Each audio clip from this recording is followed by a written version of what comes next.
Hello guys, today I'm going to be showing you how to unlock the rare Serpentine Camo in Call of Duty Modern Warfare 2, or more specifically DMZ.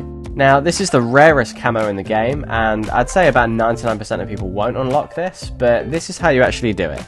Before we get into the video though, please remember to like the video, comment down below and subscribe to the channel so you don't miss future videos like this one, and also consider becoming a member as well to support me making future content just like this. Okay, so the Serpentine Camo is a special camo that you can unlock by playing DMZ specifically. You can't unlock it through any other mode. In all honesty, I don't really like it that much, and it doesn't really stand out very well on most weapons, so it can sometimes be quite hard to tell if you actually have it on your weapon or not.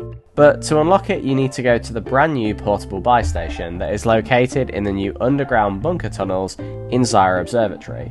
I have seen that sometimes the buy station doesn't spawn in if Zyra Observatory is an active combat zone, but I think that was a bug that has since been fixed because I've seen it on the map whilst Zyra has been an ACZ, so I think it's been a bug that's been fixed recently.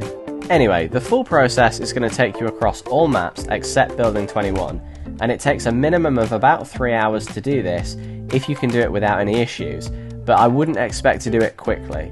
I myself did it in around about 4 hours, and I did have some guys help me out with it as well. I did think about doing it solo, but in all honesty, I just value my mental well-being too much. Or maybe just not enough, I don't know, but I value it. Okay, so part 1 of this guide is you need to have a secure backpack. None of the items that you pick up and barter for are mission items, which means if you extract them in anything other than a secure bag, you will lose them. You can't duplicate any of these items for teammates either, so it's also worth noting that a secure backpack doesn't work like it used to. If you die, you'll lose everything in your bag, and it won't save them upon death, so you need to have a secure backpack and not die. I recommend killing the chemist and picking up the gold skull that he drops, then going to every single gas station that you can find around the map and search for gas cans and drills. Once you have a gold skull, 2 drills and gas cans, you can barter for a secure backpack and save your items between games. I also recommend that you store a large bag in your secure backpack, so once you enter a game, you can switch to the large bag and store your secure bag into the large bag that you've got on, so you have more space for the items that you need. Part 2 now requires you to get 4 items. This first bit is by far the hardest of them all. You need to find a Damascus dog tag, and to do this, you need to kill an enemy player and take their dog tag that is on an exfil streak of at least 10 exfils. I've only ever seen 3 of these tags in my time playing DMZ. 2 were legit, and the third one was someone who was willing to help me out and let me kill them so I could take their tag. There are groups on Discord communities and subreddits that will let you look for various players for all sorts of missions and stuff, so if you want to do it the easy way, ask around and see if someone with a Damascus tag is willing to help you out. You'll also need a diamond bit drill, AQ laptops and a can of chlorine. Now all those items can be found in Koshi Complex, and that's where you'll need to go to barter for the first item, so head into Koshi Complex and any entrance is fine, but of course I always recommend the Tarak Village Bridge. It's always my go-to. There are 2 AQ laptops per bunker entrance that show up in random places. You can also find them in the Alpha Cluster, and a can of chlorine can be found in the large wooden boxes scattered around inside the complex as well.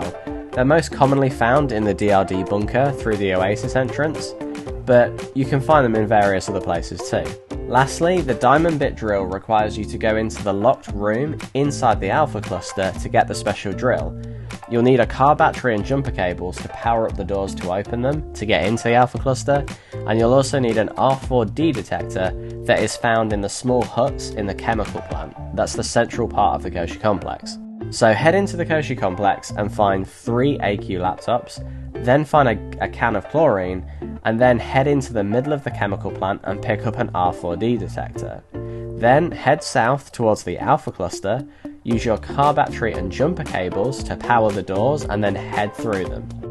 Fight your way past the bots and the sentry guns and then use the R4D detector on the keypad to find out what the code is. Then after that, you need to run around the Alpha Cluster room and look at each blackboard to find out the numbers that correspond to the code that you've been given. Once you have about 2 numbers, you can brute force the last number, which should be faster. Enter the code and head inside to pick up the special drill. Assuming you have your Damascus dog tag, 3 AQ laptops, chlorine and the diamond bit drill, head north into the factory admin area. Go to the regular buy station and open up the barter menu and barter for ancient gun oil. Once you have that, make sure your secure bag is on and then exfil from Koshi Complex. Part 3 now requires you to head into Ashika Island. You'll need the ancient gun oil which you got from the Koshi Complex via bartering in the last game. You also need $200,000 in cash, a GPU and the bomb maker screwdriver. I highly recommend loading into Ashika with a skeleton key or two, and then once you spawn in, head into the waterways and go up the zip line into the bottom of the castle. Use your skeleton key to open the door and then head upstairs to the ground floor and go to the weapons lockers. Unlock them from left to right as there is a high chance that you'll find a GPU in there. It's not a guaranteed spawn like the stage bags in Vondel, so you might want to bring in a GPU ahead of time if you can, but like I say, you don't need to. There is a high chance that you'll find one in one of the weapon lockers. Once you've got your GPU, head upstairs and kill the bomb maker, and pick up the screwdriver that he drops, and then head to a buy station and barter for the bomb maker's blend. Once you have it, put your secure bag back on, and then go to an exfil. Part 4 is the most annoying part because you need to head into Vondel and get the bomb maker's blend from the last round on Ashika, the bullfrog's blowtorch, 2 vintage wines, and 2 calling cards. Again, I recommend bringing in a skeleton key with you to unlock various lock spaces around the map in the hopes of finding vintage wine. The stadium is a good place to go, particularly the locker room inside the stadium's locked area, so that has lots of high tier loot in there, so that's a good place to go. As for the 2 calling cards, what you need to do is make sure at least 2 enemy operators are killed and their dog tags are left inside their bags. After a little while, the scavenger should appear and replace the tags with the calling cards. Pick up 2 of them as you'll need them for later, but don't worry, they do stack.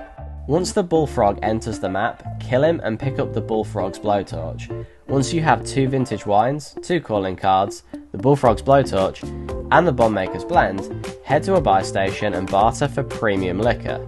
And once you have it, put your secure bag back on, and then go to exfil.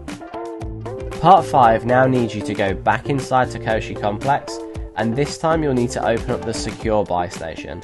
So head into Al Mazrah with a skeleton key, and firstly kill the chemist and pick up the medic vest that he drops.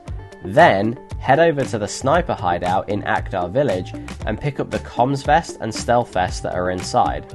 Once you have the premium liquor, medic vest, comms vest and stealth vest, go into Koshi Complex. Once you go into Koshi Complex, you'll need to look for a small note that will be stuck to a wall. The locations of each note aren't random, but obviously they'll be in different places depending on which bunker entrance that you go into. Read the note to check what the shopkeeper wants for you in order to open up the secure buy station.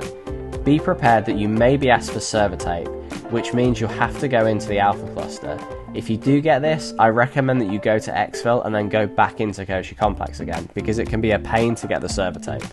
Once you've got the items that you need to open up the secure buy station, deposit them into the dead drop and then open up the buy station and go to the barter menu.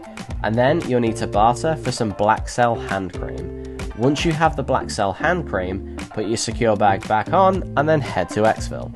Okay, so part 6 and we're nearly there. Now you need to go back into Al Mazrah and have the following items, which are the black cell hand cream, which is what you got from the previous round in Koshi Complex. You need the chemist acid, heavy chopper fuel, and a skeleton key. Now it's worth mentioning that it doesn't state whether you need a skeleton key that is pristine or not for this barter, but it's worth bringing one in just in case their used or worn skeleton key doesn't work. As for the chemist acid, find him somewhere on the map and kill him. He'll drop a big blue can that's called chemist acid, and you also need to find the heavy chopper fuel. Now, there's always spawns on the cargo train that goes around the map, but it can also spawn in several other places as well.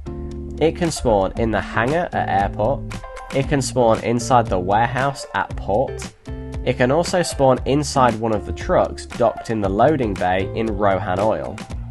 Once you have all 4 items on you, you'll now need to sit and wait somewhere safe. The portable buy station inside Zyra Observatory can only be opened once the radiation has covered it, so going in there is going to be very tricky because you're going to need to go in there very late into the game. I highly recommend switching to a large bag and going to several gas stations and stocking up on gas cans and flying a light helicopter around the edge of the map, staying out of the way of other players. Once the gas has covered the buy station, you can then head down into the bunker and barter for the Serpentine Camo. Once the barter is complete, the camo will be unlocked for you. Congratulations! You've just unlocked the rarest, most exclusive camo that is also very meh in the whole game. You don't need to exfil once you've done the barter either. It doesn't give you an item to exfil with or anything, so once you've bartered for it, that's it, you've got it, it's all done. So yeah, that's all there is to it. About 4 hours worth of work, collecting very rare items, avoiding death by other players, for a very mid camo. Classic COD, right? Let me know in the comments down below if you've got the camo already, or if you plan on doing it in the future, and that's all there is to it. Thanks so much for watching this far in the video. Please like, comment and subscribe, and also consider becoming a member of the channel to support me in making future videos and help me grow the community further as well. So thanks again, and I'll see you in the next one. Bye bye. No, but like seriously, you can't even tell that this is a special camo.